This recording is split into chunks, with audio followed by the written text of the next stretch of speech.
What's going on, guys? Welcome back to the channel. Appreciate you guys tuning in for another video.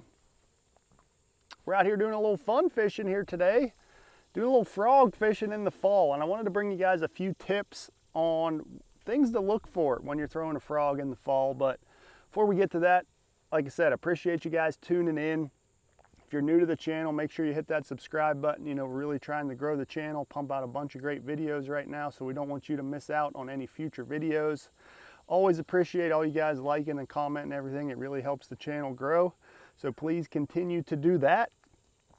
But like I said, we're talking about frog fishing, doing a little frog fishing here today. I got a nice big grass mat right here to my left. You can't really see it with the sun angle right now. I'm probably blacked out in this video, but anyway, there's a few things that I like to do to a frog, and just frog fishing in general in the fall. So I wanted to bring you guys along and show you a few of those things, give you a few tips, and maybe three things. Give you three things to check out about frog fishing here in the fall, and see what you guys think. So make sure you drop it in the comments below, your thoughts and what you think about all this. But if you guys are ready, let's jump in and I'll give you a few things about frog fishing.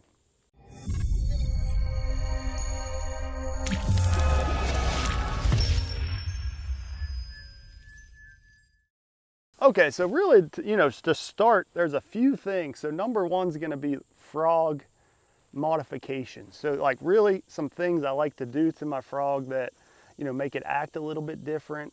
And for different situations, you kind of want to change things up. So obviously everyone knows, well, not obviously, I feel like everybody knows about the trimming the leg trick.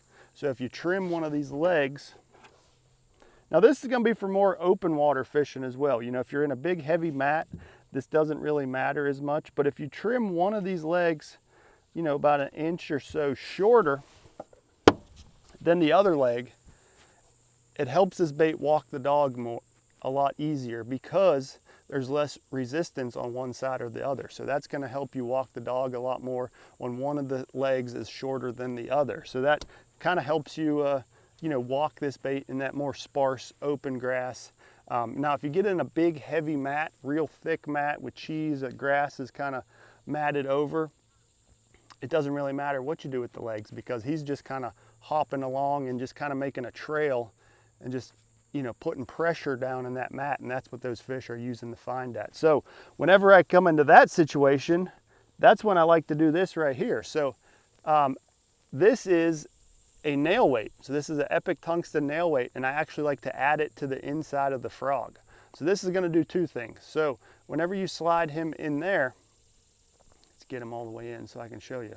First up, obviously it's going to add some weight. So it makes this a little bit heavier. So it sits down heavier on that big cheese mat, and it's more of a bulky profile that kind of pushes down in there and makes a presence known that a fish can kind of follow and find in that real thick stuff. And secondly, it makes a little noise.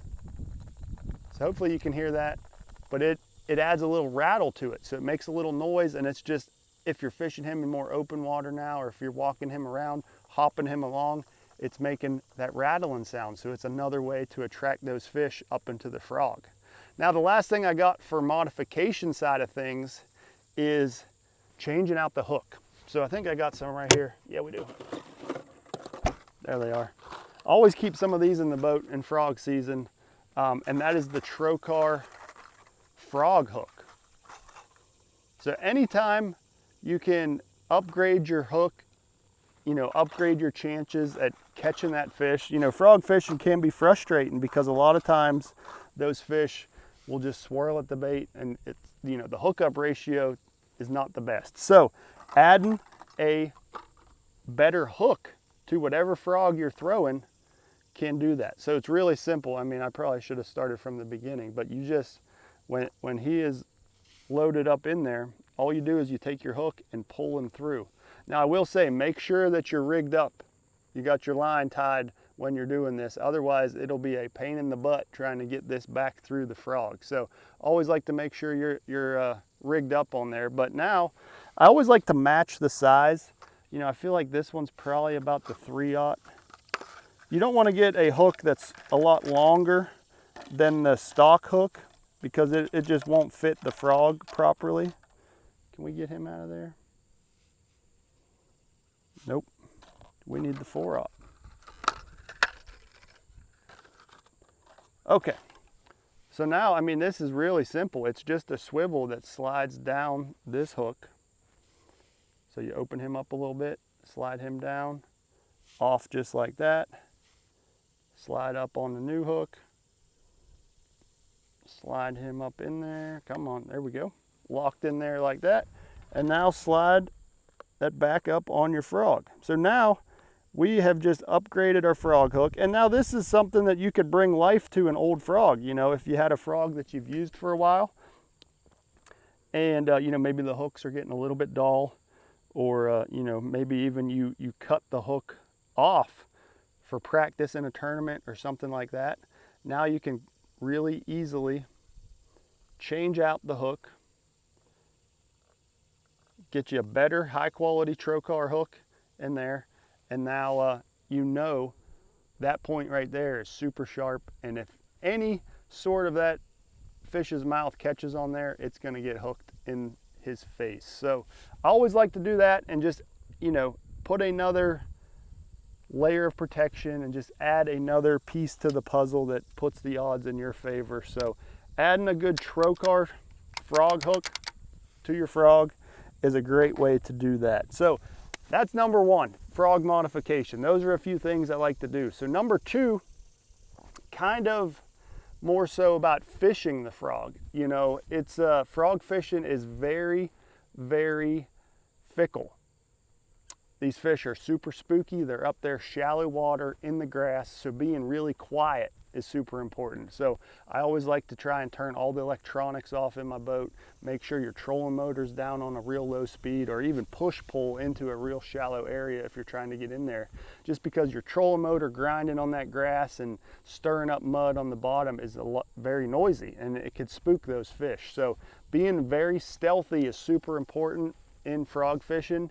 And then, you know, making as long as cast as possible. So staying away, staying back with your boat as far as possible to where you want to present your frog is always key. So making the longest cast possible, being stealthy. They kind of go hand in hand, but it just felt like I needed to say that, you know, staying back and making as long as cast as possible is super key to getting you a few more frog fish. So last up, the third tip is, I mean, this is kind of an obvious one as well, but you got to find grass. You need thick matted vegetation to throw a frog. Well, you don't need it, but that's what we're looking for here in the fall, is that thick matted up grass. And then you want active mats or active grass. You know, you want there to be bluegill popping or shad popping around, or you see a bass blow up every once in a while.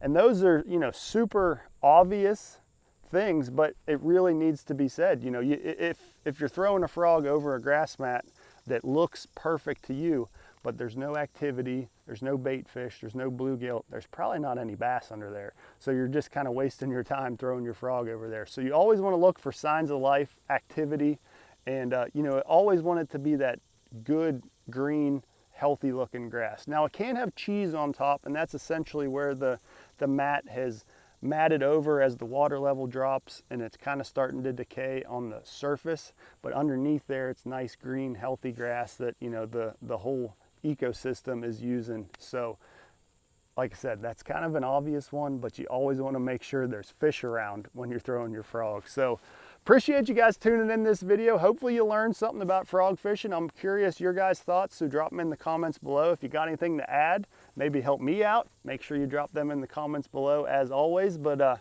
appreciate you guys as always, and see you guys next time.